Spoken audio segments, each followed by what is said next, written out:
এই মুহূর্তে হাসনাত আব্দুল্লাহকে রিসিভ করার জন্য যে গণজোয়ার সেটি আমরা দেখতে পাচ্ছি। সম্ভবত হাসনাত আব্দুল্লাহর যে গাড়ি বহর সেটি দেবিদ্বার উপজেলা পরিষদে সম্ভবত কিছুক্ষণের মধ্যে এসে পৌঁছাবে।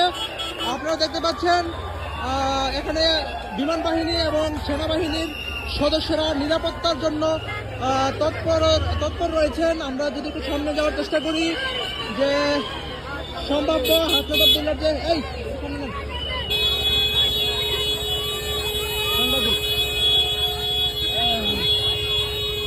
হাসনাত আব্দুল্লাহর যে গাড়ি বহর,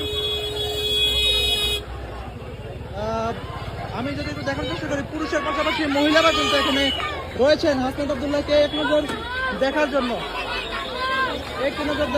এখানে কিন্তু পুরুষের পাশাপাশি মহিলারাও কিন্তু রয়েছেন। সকলে মিলেমিশে যে আনন্দ মুখর যে পরিবেশটি, উৎসব মুখর যে পদচারণা, দেবিদ্বারের মাটিতে ঈদের আমেজ কিন্তু আমরা দেখতে পাচ্ছি এখানে।